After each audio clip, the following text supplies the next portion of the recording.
No? Nandito pala pangalan niya si Esther, mga idol. At ayan, nandito din si Neljan. Sa wakas ay nagkita din kami. Neljan, okay ka lang? Salamat at nandito ka para may makasama na ako. So nilagay ko to siya sa abandoned house, mga idol, no? At marami pa tayong gustong itanong sa babaeng ito.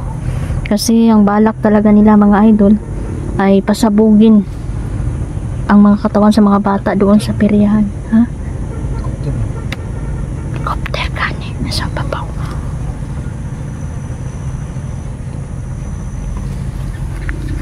Dito, ganina pa na dito. Siguro hinahanap nila itong babaeng ito. Putol lang pong tiilan, hindi na ni kadagan.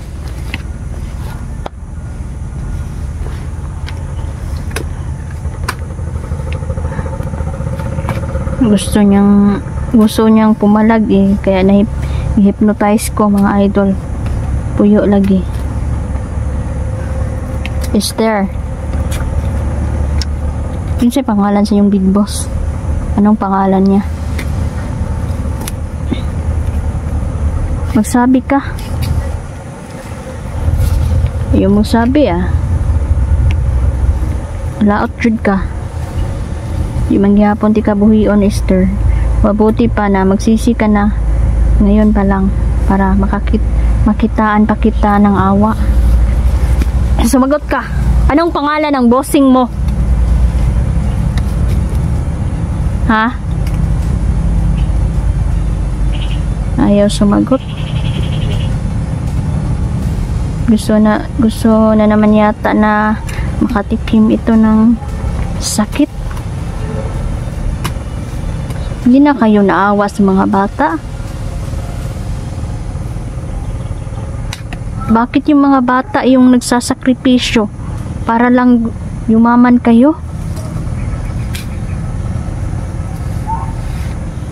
Bakit hindi kayo magtrabaho ng patas?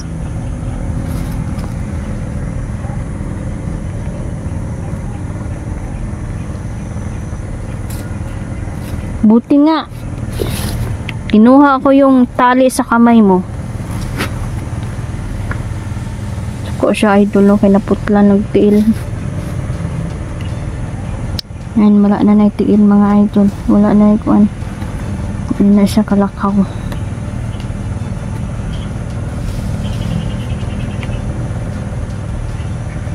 Hindi ako hihingi sa'yo ng tawad. Kasi bagay lang naman yan sa'yo. Ayaw pang sumagot, pero narinig ko sa cellphone na kausap niya. Tony daw. Big Boss Tony.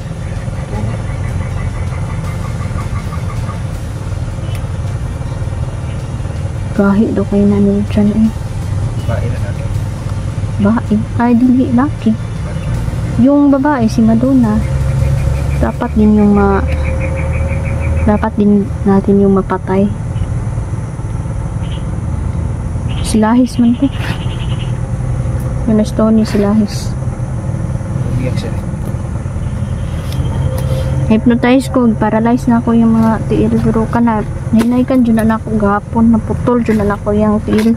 Naputol na yung tiil niya? Hindi, diri ra, good tutubo. Hindi ra, good kuhaan, diri ra. Tampo na suko.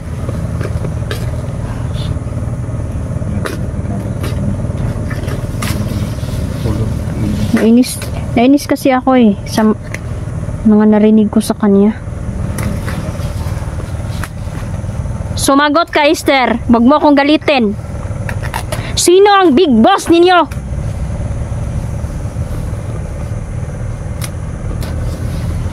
Ayaw mo sumagot. Akin na yung martilyo dyan. May bago ko. Isang pukpok lang sa ulo nito.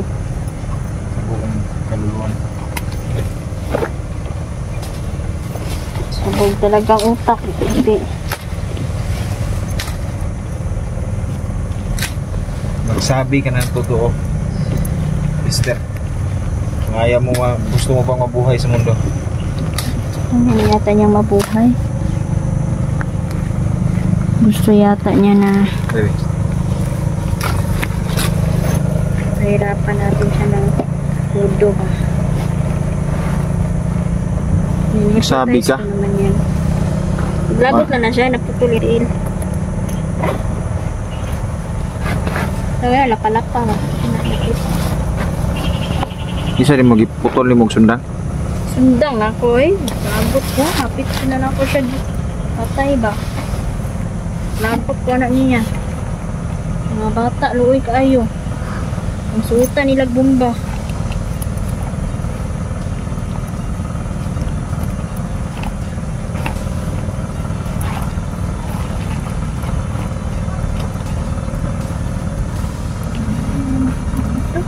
Diyan pala oh.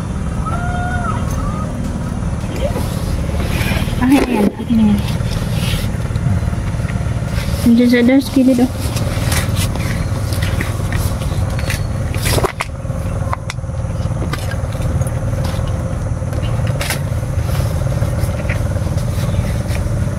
Sagot ba? Sagot, sagot. Sagot. Sino yung big boss ninyo? Hmm?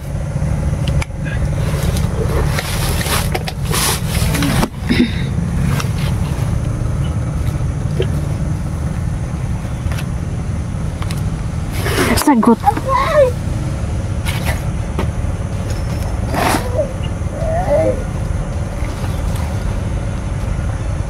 Ayaw sumagot eh. Turuan mo siya.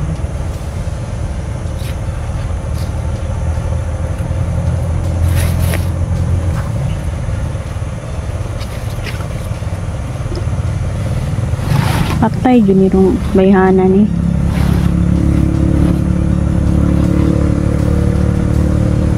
Ayaw sumagot ha.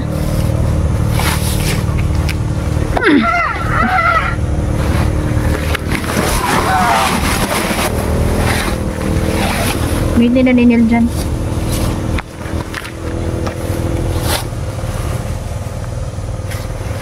Kasama dyan yung siko.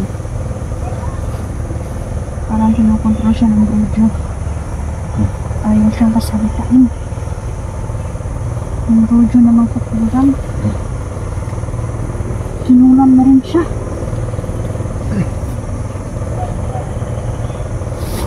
Kaya pala para siyang balisa, no?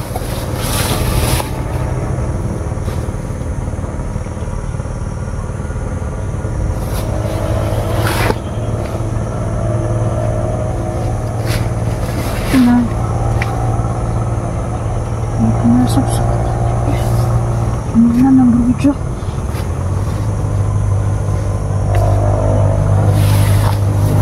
Siguro didispatchahin niya ang babaeng ito para hindi na natin malaman pa. Tama. Ganun din yung nasa isip ko. Yung big boss nila.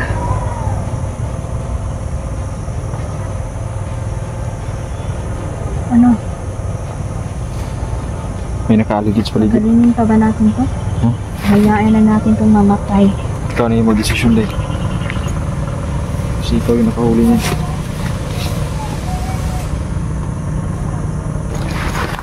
Kalmahin ko lang muna. Kasi...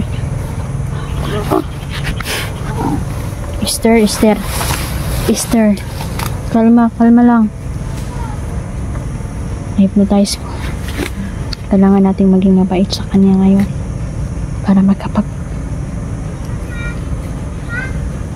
kausap natin siya ng mahina. Alam, may mga bata na yun siya. Diyos ko.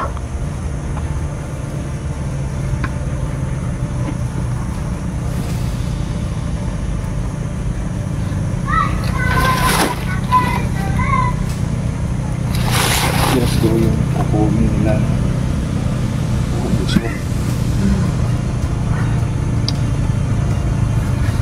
Esther, nandito ba sila Madonna? Ha? Sumagot ka.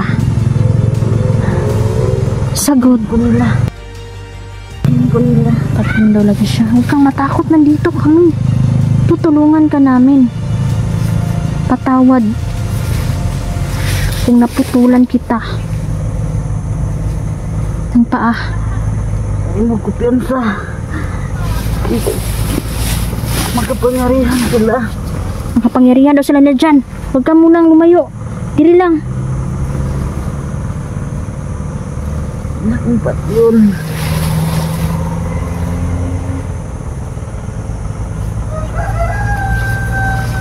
Papatayin daw siya. Hindi kanila magagalaw hanggat nandito kami. Ha? Bigla akong naawa sa babaeng ito. Timalang din siya dyan eh. Kasamaan ni Big Boss Tony.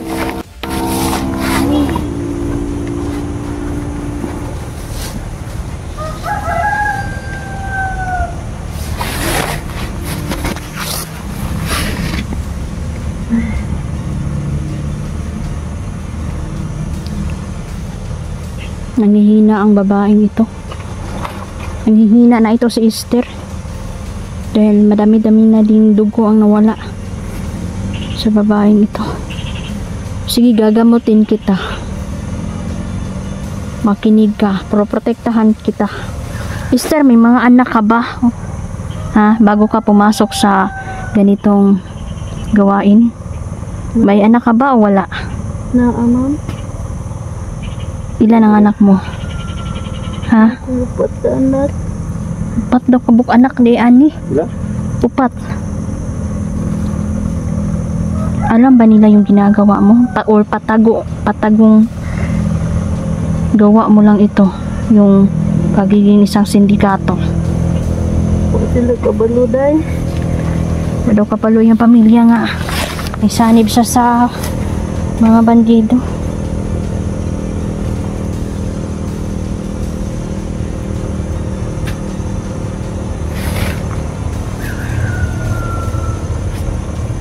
Saan ang anak mo ngayon, Esther? Ha? Asa yung mga anak karon? Ito ko anday. Sa bukid? Sila dito sa kuanday. Giren. Mountain Valley. Mountain Valley daw. Nado dito yung mga anak. Uy, ikunin nyo day. Mauli ko dito. Ayoko bro. Mountain Valley. Ayaw kaya eh. Huwag muna, delikado. Pero hindi mo pa ako makukumbinsi dahil Mag-traitor yan. mag-traitor ka. Patawad kung nangihina ka ngayon dahil inrasyonan ka talaga namin ng pampahina. At lalong-lalo na gusto kang kulamin ng brodyong yan. Kahit makauwi ka, papatay ka pa rin. Dahil tutugisin ka nila. Madadamay pa yung pamilya mo. Kaya, kung ako sa'yo, oo. Ang asawa niya, yung asawa niya. Pati asawa, anak, kamag-anak, alam mo naman Hindi kung... pala nila alam na sumasali ka sa sindikato. Alam mo naman ang mga taong ito, traitor. Hindi. Once na makapasok ka dyan sa mga sindikatong yan, hindi ka na makalabas. Dahil tanging kamatayan lang yung Totoo yan. pagtakas. Hindi ka man mamatay sa kanilang mga baril, papatayin ka nila sa kanilang mga budyo. Lalo na ngayon na may Malakas na kulang. kulam. Hihina na siya kasi wala na yung Marami din dugo na wala. nawala sa kanya. Ano mga problema, pwede naman yung magkamot kaso ayaw ko talaga magtiwala. Naghihirap ka talaga kung hindi ka magsasabi ng totoo.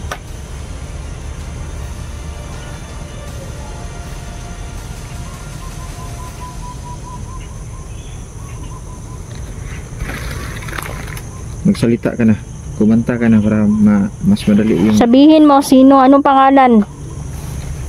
Tama ba yan? Si Boss Tony ba? Oo day. Si Bostoni ang aking bossing. Boss Tony daw. Yung commander na si Lahis. Pati mga bata, ginagalaw. Dinodroga pa inyo yung mga bata daw. Gina-injikan. Kawawa yung mga bata. Sa murang edad na nalululong sila.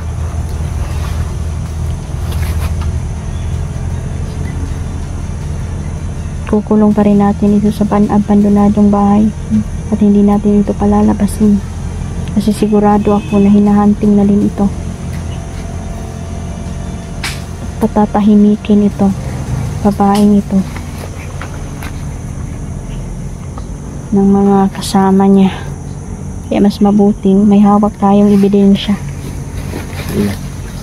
Hindi ka muna namin pakakawalan, Esther, dahil hindi pa ako kumbinsido. Baka pag-traidor ka lang. Pinasok mo itong trabahong ito. Ito yung kapalit. Consequence ng mga nagawa mong kasalanan. Paano mo ba ito nahuli dahil? Nahuli ko ito dahil tinuro ng mga gabay ko. At saka nag-aabang ito ng mga bata eh. Sa ato pa mga panin mo siya dahil natir rin yung bata. Nahuli ko na mga 50 ka bata nga na kidnap good nila. 'Di ba? Yung kapistahan sa bahay malapit na ngayong 24. So isugod na nila o buyan tong mga bata. Kasi ginagawa nilang suicide bomber. Pero bago magawa ng mga bata, dudrugahin muna nila. Tama. Ganun sila katalino. Nga, hindi ko to basta-basta pakakawalan itong babaeng ito eh. Ayot.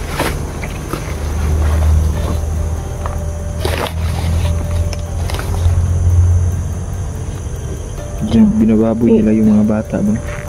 Totoo. Kasi wala silang pakialam kung anong mangyari sa mga bata. Ay, may mga magulang yun eh. May mga naghahanap yun ng mga magulang nila, nahanap yun.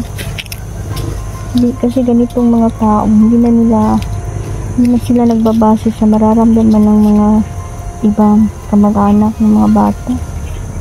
Kasi gusto nila na magpapayaman sila, bahalag na may mga buhay na maalanganin o mawala. Basta gusto lang nila maging mayaman sila kapalit ng kasakiman. Masakit talaga sila.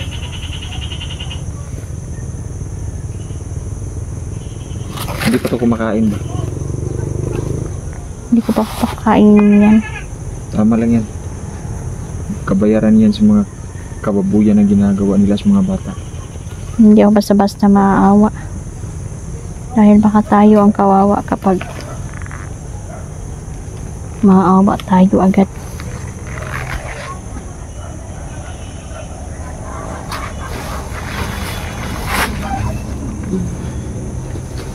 Nag-iindang siya sa kanyang sakit sa kanyang tino.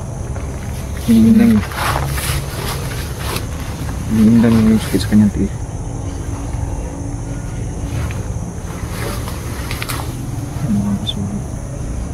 Nahihirapan siyang huminga at gusto ng brojo mga idol na patayin ito sa kulam. Kaso may nilagay ako para hindi ito matamaan kasi kailangan ko pa to eh. Kaya na kalaban. Pinutulan na ito ng isang tuloy. Para magkinok. Hindi pa rin nagsasalita masyado. Parang may pumipigil sa mga bibig na salita siguro ako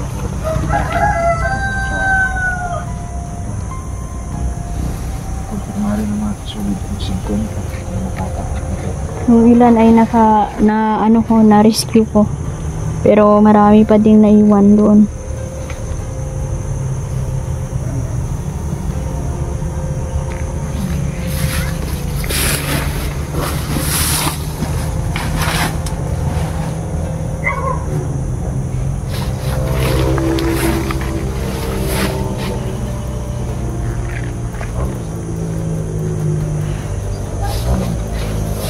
Po mga idol no, at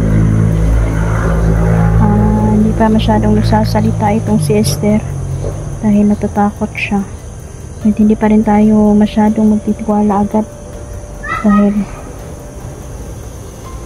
traidor ang mga to mga idol, kaya kailangan muna namin itong suriin ng mabuti at timbangin ng mga bagay-bagay no na dapat ba natin itong pagbigyan o patayin na lang? Kasi kung ako lang mga idol, matagal ko na itong pinatahimik pa kasi masama talaga ang babaeng ito.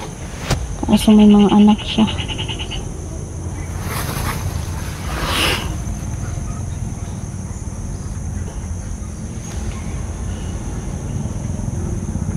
Tulog ka muna, Esther.